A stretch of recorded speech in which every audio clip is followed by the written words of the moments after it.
And welcome back to another episode of the Double Doink Podcast. My name is Brendan D. Thanks so much for tuning in today. Really cool guest for you. I have a defensive rookie of the year, first team All Pro, 3-time Pro Bowler, the sack leader in 2006, probably the architect of the greatest sack celebration in NFL history. Shawne Merriman's with me. Shawne, how we doing? What's up, my man? How's it going? I'm doing well. I got to ask you about the sack celebration. How did this come about? Because I was like 11 or 12 years old growing up watching you. You're one of the most electrifying players. My brother was a big LaDainian Tomlinson fan, so we watched a lot of Chargers games growing up. So your sack celebration kind of caught my eye right out the gate when I was a kid. Explain to me how it came about. Yeah, I got the nickname Lights Out when my sophomore year in high school. I knocked out four kids in the game. Okay. And so after that happened, I had about 20 students come around to me and they said, "Man, after the game, said, man, you knocked those guys lights out." And I was like, "Yeah, you know what? Call me Lights Out." Yeah, it just flowed, right? Yeah. Remember, and this is pre-social media, right? No YouTube, no social media then, Twitter, Instagram, none of that stuff to get out there. Monday when I got to school, I got my book bag on. I'm carrying my books, and everybody was saying like "Good game, lights," and it kind of got around that fast. So anyway, I went home. I begged my mom to let me get this lights out tattoo, this switch I got here, this lights out switch with a hand and switch going by. And I remember going in there. She told me, "Boy, get the hell out the room, right? I'm not getting you a tattoo." So every day for 2 weeks, I was bothering her to let me get this tattoo. So she finally let me get it. And then the lights out came from me having a big play or sack or big hit, and I'm doing the lights out dance. So that's how that whole thing ended up happening. Okay, so let's talk about your Los Angeles Chargers right now. I guess when you played, it was the San Diego Chargers. I want to kind of start there before we get into the team. How do you feel about the team moving to LA? Has it kind of affected the way you look at the team, the organization as a whole? How do you think it's gone since the team has transitioned from San Diego to Los Angeles? No, it was definitely a weird transition the first year. No question about it. In fact, during the 2017 draft, they asked me to come out and announce a draft pick when it was in Tennessee. Now, mind you, like I'm not a nervous person. Like I speak in front of the camera, TV, people, thousands of people all the time. But this is the first time I was in front of over 100,000 people at one time. And I'm walking out to the stage and I see, like, when it's so many people, it drops off and you just see fog. You don't even see the end of where the crowd ends at. And I'm thinking in my head, like, damn, just don't mess up, right? Don't say San Diego Chargers because they already moved to LA. And you got to remember the guy's name that's got drafted, which is Nasir Adderley, right? So now you got to not the easiest name for you too, Nasir Adderley, right? You know, you're not Jeff Johnson. You don't get a Jeff Johnson or John, John Richard Simpson, Jeff Smith, something like that. Yeah. Nasir Adderley. And you got to remember not to say San Diego Chargers because that's what I'm used to and that's what everyone else is used to. So I'm walking out to this crowd, man, to be honest. And I'm like, dude, don't butcher this. Please don't butcher this. But after the first year, I came to grips, right? It was Los Angeles Chargers. And then the fan base slowly over the last, 4 years kind of trickled up and they're coming up and being more involved. But that's happening because you got a quarterback like Justin Herbert, man. You got a quarterback like Justin Herbert. You got a Keenan Allen there, Mike Williams, Derwin James, Khalil Mack, Joey Bosa. You got superstars in that team. So they've done a good job over the last couple of years just rebuilding that fan base to become like Los Angeles Chargers. I feel really bad for San Diego fans because I know that fan base is strong. I know that fan base deserves to still have a team there. It sucks, especially because there's two teams in LA now. Like it just feel like it kind of pulls some juice out of it. But like you said, they've got a really good squad this year, Shawne. Like this is probably one of the more talented teams in the NFL. Led by one of the best quarterbacks in the NFL in Justin Herbert. What do you? I guess where would you put Justin Herbert in the quarterback hierarchy in the NFL? Top three. Top three, okay. Top three. And look, I'm not even trying to be a homer or anything like that. I look at the situation he was put in last year, and I don't want to throw shots at the offensive coordinator, but he wasn't suited to handle someone like Justin Herbert, right? With his play calling, his style of play, his play calling capabilities wasn't really putting Justin Herbert in the best situation of him doing what he does best. Justin Herbert has the strongest arm in the NFL. Period. And Patrick Mahomes is great. All these guys are great quarterbacks. There's no knock against them. When we're talking about arm strength and with the capabilities, Justin Herbert has the strongest. And so when you put it that way, along with Kellen Moore, right, who's coming from Dallas, What does Kellen Moore like to do? He likes to get the ball down the field. He likes big, explosive plays. And you got Johnston, new young wide receiver to come in from TCU. What can he do? He can stretch the field. What's going to happen under? You got a Keenan Allen, who's the top, probably arguably the best 1 or 2 route runner in the National Football League still, even at his age. Mike Williams, what does he do? Possession wide receiver. You can throw the ball up. He's going to bring it down. What does Everett like to do? One of the best underneath route running tight ends in football. So when you look at Austin Eckler, so when you look at how this team is built, along with Kellen Moore, who they brought in, you can't help to not get excited about their capabilities. Now, they can't control injuries, right? Last year, everybody was banged up. And I mean everybody. I don't think we've seen anything like that in the National Football League in the last 10 to 20 years, where Justin Herbert hurt his ribs the third or fourth game of the year. Keenan Allen went down. Michael Williams went down. Joey Bosa went down for like 6+ games. Rashawn Slater, the left tackle, who's an all-pro, in my opinion, going to be a future Hall of Famer one day if he keeps this up. He went down with the torn tricep. J.C. Jackson, torn knee, down for the season. We've never seen this amount of stars go down in 1 year. Like, it just doesn't happen. So, especially the guys around the quarterback, right? Yes, like, these are all guys absolutely. The Quentin Johnson thing's really interesting because he's a deep play receiver, but he's also a yards after the catch receiver. And that's what this team really struggled with, especially when some of the guys got injured. Like, Quentin Johnson can take a 5-yard gain, 5-yard catch into a 40-yard catch, right? Like, he doesn't have to be always deep, but he can create yards after catch opportunities where Kellen Moore has done a great job of getting the ball in CeeDee Lamb's hands in Dallas and players like that, where the offense kind of exploded in Dallas. So I'm right there with you with the offense, but let's kind of take a look at the whole team itself. Do you think this team can compete with the Kansas City Chiefs this year? Do you think they got super aspirations? Where do you think? I guess Brandon Staley's a big question mark too, right? Like, he's got a lot of heat on him. Like, if you have a car and the seat warmer triggers, it's about a 4 right now, maybe a 3. How do you think overall the Chargers look?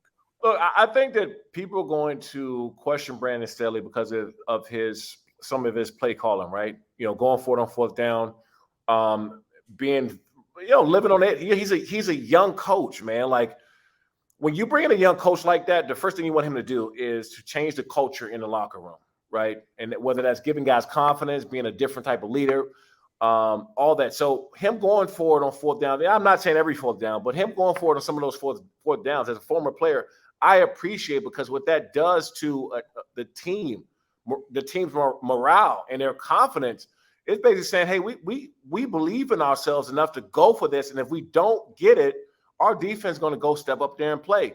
If you're passing off this level of confidence in the locker room, it's a trickle-down effect.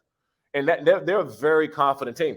And I know that people are going to talk about them getting bounced out of the playoffs from Jacksonville. I think that was more of a coaching change, an offensive coordinator job to let his foot off the gas. Like, you had Jacksonville beat. You were stomping them, right? You got to keep your foot down on them the whole entire game, and they didn't do that the second half coming out. That's why they lost. This is not a Brandon Staley thing, right? That's a hey, we're up by a few touchdowns. Let's throw a couple passes, run the ball, let's play it. No. Let's keep the foot on the gas. That's not a Brandon Staley kind of a deal. And I think that he's going to get the brunt of the negative conversation about it because he's the head coach, but he wasn't out there calling offensive plays. So I'm an Eagles guy. I want to ask you about Jalen Hurts. What have you heard about Jalen Hurts? Kind of, you're pretty tapped into the league. What do you think of Jalen Hurts? You saw him. What do you think the Eagles got in their leader, Jalen Hurts? I think they got a long-term leader in him, right? I would like to see him being a little bit more consistent in some of the things that he does. And I say the same thing about Lamar Jackson. I know that these guys can run and use their legs, but I don't want to see too many quarterback draws, RPO options. I get it. You want to have that threat there because as a defensive player, when you got a guy who can use his legs and run and hurt you that way, you do kind of rush a little bit timid. You don't take off as fast as you want. You don't go into pass rushing mode right away because these guys can pull it and then run at any point in time. So it does cause that. But I hate to see the design plays for the quarterback option runs. I don't like that. I think that at some point in time, you get enough hits, it's going to wear and tear on your body. I think we've seen that with running quarterbacks. But he always finds a way to say and do the right thing, right? Like you just feel confident with Jalen Hurts at quarterback because you know this guy's going to go out and play his heart out. He's going to do the right things. He's going to put the work in to win. So when you look for a team leader, he's the ultimate of that. If you're like me, you were tired of trying to find jeans that fit right no matter your build and still look good. Introducing the newest sponsor of the Double Doink podcast, Sweat Tailor, a premium menswear brand that is defining a new kind of casual. I started wearing Sweat Tailor and I am blown away by how comfortable and affordable the clothes are. And of course, they look great. My favorite is the all-in pants. It's a 5-pocket pant that feels like sweats but look way better. Thoughtfully tailored and unbelievably stretchy. From jackets and pants to joggers and hoodies, Sweat Tailor's designs are made to seamlessly fit into your life, moving from runway to office, office to drinks, and drinks to wherever the night takes you. Specializing in casual wear for men, pieces are designed with comfort and versatility in mind for your everyday. Use promo code BDEEGST, that is BDEEGST, for 25% off. That again is BDEEGST for 25% off your order at sweattailor.com. My next question is, it's going to be focused on the running back room because I want your take on what's going on with the position group. It's kind of the big storyline over the last few, month or so, especially with Josh Jacobs holding out. He's not even at training camp yet. Jonathan Taylor, the saga going on in Indianapolis. As a player who's been around these guys and has signed contracts and made money in the league, how do you think the running backs are being shorted here? What do you make of the running back kind of situation going on in the NFL? Well, look, this is the truth. Every 5 or 10 years, there's a position that's going to be compromised based on how the style of the NFL is going, right? Mm-hmm. There was once a time, and I don't know if people remember this, there was once a time where the wide receiver position was undervalued. Wide receivers wasn't getting paid. And what changed that? What changed that is the quarterback position started to be more important. And so you can't be a great quarterback if you don't have somebody throwing you the ball. And so that's what happened over the course of time, and people are not talking about that enough. And then also too, I know that the running back position is has a short life span to it. I get that. But there's about 6 to 8 guys in NFL that are way bigger than just being a running back, right? They can do so much more. Your offense and your team is better when they're on the field. It's different when they're there. That's the Saquon Barkley's, Josh Jacobs, Pollard, Austin Eckler. These guys, Nick Chubb, these guys, when they're on the field, your team is better. You're a better organization with them being on the field.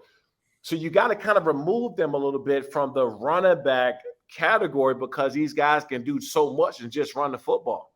Mm-hmm. And I'm speaking from a former defensive point because if you got Saquon Barkley in the backfield, your mind is always going there. You can't do certain things because he can hurt you at any given time. He can catch the ball out the backfield. So can Austin Eckler and these guys. Josh Jacobs, the amount of carries that they gave him last year, I think he was like 50% of their offense. One guy, right? And so you have to kind of pull him a bit from that running back category because this guy could do so much more than just run a football. He can hurt you in so many different ways. I wish I was there in the room with either Josh Jacobs, Saquon Barkley, or one of those guys and saw the reaction to Cole Kmet getting $22 million guaranteed or Evan Ingram getting $25 million guaranteed. No shot to those guys. Like, get your bag. But, like, Josh Jacobs led the league in scrimmage yards last year. And he's not even at training camp right now. Yeah, and I think I just saw a report that he may be reporting before the first game of the year, but that shouldn't even be the case, man. Like, look, and it's not a shot at Jimmy Garoppolo at all, but he's been injured. He's been hurt. And so do you really want to base your season off of his health with his history without having your security blanket there with Josh Jacobs? No. Devontae Adams is top 2, top 3 wide receiver in the National Football League. Do you want to base it off him? If Garoppolo goes down and he's hurt, now he doesn't have anybody to throw him the ball. It's just a ripple effect by not having a guy like that on your team, and that should never be the case going forward. Okay, so before we transition away from today's NFL, I got one more question for you. is there a team or a player you're most excited about this year that maybe no one's talking about? Like, what's getting your juices flowing when you're looking around the league right now? There's so many guys. I mean, I love watching Nick Bosa, Fred Warner, Brian Burns. Brian Burns is a personal favorite. I like a Brian Burns. Yeah. I think love him, he his versatility isn't talked about enough. The pass rusher from you got it that had 17 sacks last year. Yep. Hassan Reddick. Right? Yep. He could just he terrorizes offenses, dude. Like he's always around the football. His IQ, his pass rushing ability, his IQ is big. You can see him when he's using his hands, when he's coming up under guys, he can fill off as a tackle or guard and work off of them. I'm excited for the young kid down in Texas that just came out of Troy. Was it the pass rusher there that came out of Alabama? Will Anderson. And Will Anderson. Will Anderson, yeah. And I got a chance to watch Will Anderson, man, when he was a freshman. One of the writers for Alabama, used to be a writer at University of Maryland, he called me and said, "Shawne, you need to watch this kid at Will Anderson. He reminds me a lot of you." And I said, "Yeah, right." You hear it all like you hear it all the time. You're like, "Yeah, this guy's gonna be the next dude." And first of all, I don't like the comparisons in the first place. Every player is their own. But when you hear it, I've heard that 50 times over the course of my life. Oh, this guy's gonna be that, but yeah. Mm-hmm. When I watched him, I said, when this guy gets a little bit stronger and he gets some weight, because he already can pass rush. He can pass rush, but he couldn't play the run well. I said, when he gets some size on him and learn and can anchor himself, nobody is going to be able to deal with him. This dude's going to be a force. I got him winning. In my opinion, I think he's going to win the Defensive Rookie of the Year. Mm-hmm. We've already seen him make plays in the preseason. But just his capabilities, man, his tenacity, I think that he's going to find a way to be a force in the league for a long time. Did you see his play on the weekend? He just destroyed Devin Achane in the backfield. Dude, he ran right through him like he wasn't there. Look, and being outside linebacker or pass rusher, we have this thing we say big on little. You should run through these guys, but that just wasn't fair. I mean, it really was. He just ran through this guy like he was playing in high school level. Poor Devon Achane and Skylar Thompson got to deal with Will Anderson in preseason. Okay, I want to talk about your career a little bit. So when I was researching this podcast episode, getting ready to speak to you, I heard a conversation about you potentially going to Dallas. So you were selected one pick after DeMarcus Ware. You're a Maryland kid. Did you know you were going across to the West Coast of San Diego? Kind of talk to me about draft day. Yeah, so I met with I think 3 or 4 teams in that top 15. I flew out to meet with Lions. I met with the Redskins at the time, Dallas, and San Diego. So I knew for sure that if I was going to creep out of that top 5, top 10, that it was going to be one of those teams. So it's true. I went to go meet when I went to Dallas. They had their top 15 to 20 guys in the first round who they was looking at. We were all in the locker room.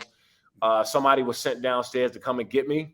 So the first thing I'm thinking, like, okay, all right, what did I do wrong? Right. There are all these other guys out here. I think Pac-Man was there and Travis Johnson. I remember all the guys who were there. So I was like, why did they want to talk to me? Right. And so they came upstairs. They brought me to an office. And in a little tiny office, dude. I mean, it was like maybe 300 square feet tops, if that. Jerry Jones is sitting up on his desk on the left. And Bill Parcells is at his desk in the front of me. And so this room is small, dude. So mind you, I'm 20 years old. I'm sitting there. You got Jerry Jones and Bill Parcells. And I'm just sitting there like. Not intimidating at all, right? Not intimidating at all. And I'm not very intimidated, but you're talking about, 2 walking legends of the sport, right? And what they did. So both of them, they told me, they said, hey, we don't think you're going to be around by the 11th pick. We think you'll go somewhere in the top 5, top 8. But if you are creeping out of there, we're going to draft you. And so the Chargers told me that the same time. It was both told me, and I had really good conversation with the then Redskins. I had great conversations. Actually, I flew out to Detroit, met with Steve Mariucci when he's the head coach. I literally met with him like 9 minutes. I was like, I'm not coming here. They don't come here. And two, I was like, thank God, man. I'm not trying to go there. They have a great team. Did you meet with Dan Snyder, Washington? Just curious. Was he in the meeting? I met with Dan Snyder. We actually used to talk a lot. Okay. In fact, after the draft, when they didn't draft me, they went with Carlos Rogers, the cornerback out of Auburn. Okay. And I saw Dan Snyder at a CAA event when David Beckham was coming when he came to LA. And we're at this event, and the lights are flashing, right? I can't see in front of me, but Dan Snyder walks up to me and said that that I was one of his biggest draft mistakes ever. And so, mind you, I can walk from where I grew up. I can walk to FedEx. Yeah. Literally, I can walk. It's about 10-minute walk, 10-15-minute walk from where I grew up at. So that was home. So I knew that at some point I was going in the top 12. It really didn't matter. I just wanted to go and play. But half of my family was divided up into Cowboys and Redskins fans anyway. And so, during the draft, I had half that was happy for me, and half they hated to even have to cheer for the Cowboys if I would have went there. So it ultimately worked out.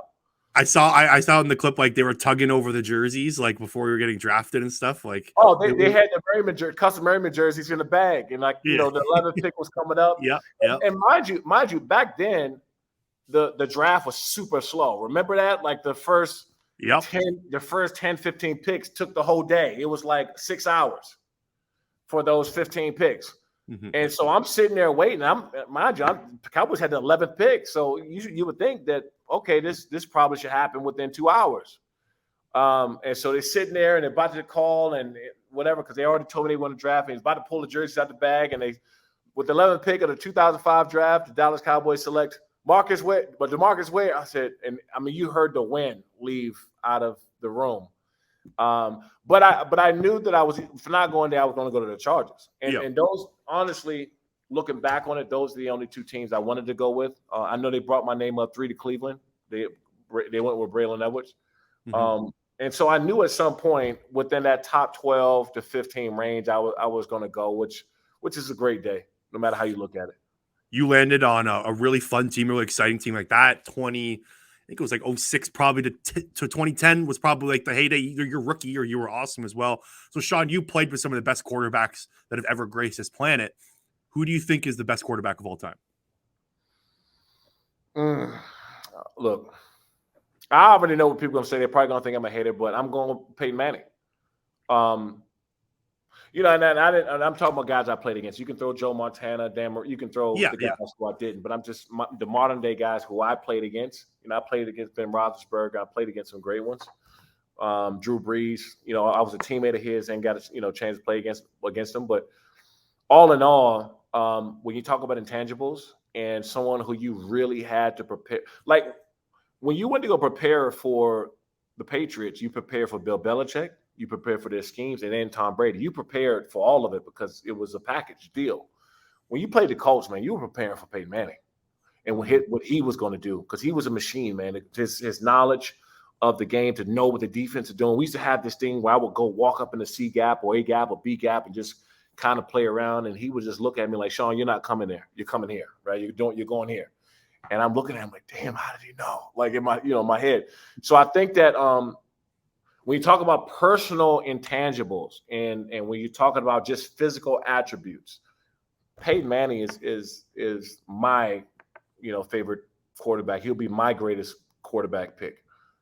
He was just an assassin, man. The way he would just carve defenses up, like the Marvin Harrison duo should have been illegal. Like the NFL should not have let that happen.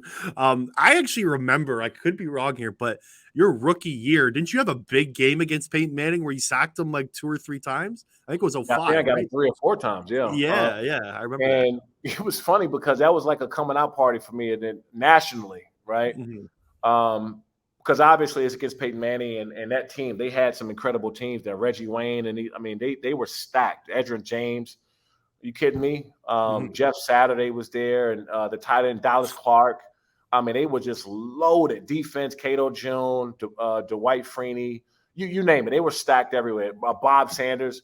And so, when I went out and seen Peyton Manning, I'm like, dude, this is the way to get on the map. You got to get on the map as a outside linebacker or pass rusher or defensive player in general. You got to have great games against the greatest quarterbacks. That's how you get noticed. Okay, so I want to talk about your ventures into MMA. So you actually were kind of one of the OGs with mixed martial arts. Like you were into it back before it kind of became popular. Do you attribute your training to mixed martial arts to your career and how successful you were?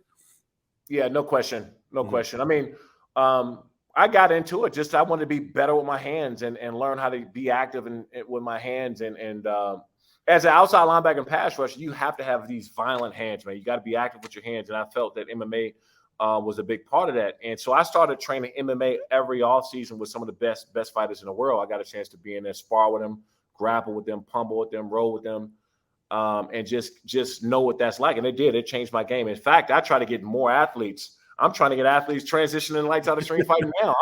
I won't stop recruiting. Like, you know, I hit up Mercedes Lewis the other day, who was an absolute dog in the gym. People don't know. I hit up Brian Cushing, like all these guys, man. These guys can actually scrap. And I think that what's going to end up happening is, you know, guys are not going to have the 10+ year career, right? Mm-hmm. They won't have the average career is 3 years old. 3 years, right? In the NFL, average career is 3 years. Yeah, look, well, injury happens, a guy get cut, waived, traded, and they might not have another opportunity. And they're still physically ready to go. These are the guys I'm looking for. They're still ready to go. And the difference is why I never really fought, to be quite honest, is that when I retired, the money wasn't there. Mm-hmm. Yeah, you know, the money I was asking for, I was just so far ahead of my time. And I was like, hey, we can do this pay-per-view. I'll fight this guy. I'll do this. And they're like, that seems a little bit too high. Now, that's like, you know, giving away peanuts, right? Like what I was asking for then. And so Lights Out Extreme Fight, we got a big fight next Saturday in San Diego. It'll be live on Fubo TV, Fubo Sports. Anybody in the Southern California area that's watching this, you can get your tickets at lightsoutxf.com. Also, any purchase of ticket, you get 20% off of Fanatics, any product, any product with Fanatics. And it's going to be big, man, because we got a lot of local fighters. When we come to town, man, we try to get the community involved. Camp Pendleton will have a few hundreds military there also that I've made a partnership with. And so we come to town, man. We want to light it up and get as much of the communities involved. And obviously these next up and coming guys, man, are going to be big. We got Jared Vendera that's going to be fighting on this card, and Chuck Campbell, who fought for, he's a PFL and Bellator vet. These two guys, that's going to be a fight, man. They're fighting at 205. I can't wait to see that. You know, they're both very experienced. So that one's going to be dope. I'm going to tune in on Saturday, 100%. I'm actually the NFL crew at the Score has to start contributing MMA content. So since I got hired here, I've been getting into the sport more, like watch Shawne's card. Unfortunately, fell asleep right before O'Malley's knockout on the couch. It was like 1 a.m. Eastern time here. I had to work at 8. I stayed up the entire time, woke up at 3 a.m, missed the knockout. I was pretty mad at myself. I wanted to touch back quickly on the NFL players that you spoke to regarding MMA, because I don't know if you saw this, Tua Tagovailoa took jiu-jitsu training to help with his falling. Is that a real thing, or is this is that going to help him? Like, because he took jiu-jitsu training to help him fall properly by getting sacked by the quarterback. You think that can help? If you watch that game, he had a couple falls that look a lot different than any falls he's had since he's been in the NFL. Yeah. And I can't tell you how beneficial it is to learn that with balance, leverage, how to roll, you know, and a lot of concussions happen when you hit your head off the back of your head on the field. That's when most of the concussions occur, because you can't control that. It's a very soft spot in the back of your head. If you look at how he rolled, and instead of tumbling and falling down awkwardly, he rolled out of that thing. I think it's going to help him tremendously. I really do. And I'm not saying it's a cure for him getting hurt or concussions or anything like that. But I can tell you, as far as leverage and being able to control his body and how to basically stay coordinated enough to keep himself out of the harm's way of injury, it's going to help him a lot. And it's going to, you know, I try to tell a lot of current and former guys, when they also pick up a combat sport, you know, just, you don't have to fight. You don't have to take any fights if you don't want to, right? Obviously, I always want everybody to fight. But if you don't want to fight, don't. But I think that picking up a combat sport will eventually help you out on the field, on the court, or whatever you're doing. So Lights Out, it's been about 3 years now. You started, I believe, in May of 2019, correct?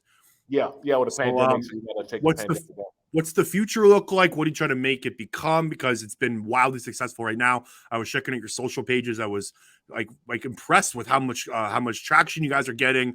It's not easy to start a new league, right? Like, it's probably a lot of burden, a lot of stress on yourself, and it looks like you've done a very good job of it. So what does the future look like for it? Yeah, it's very chaotic, man. I wouldn't change it, wouldn't do anything.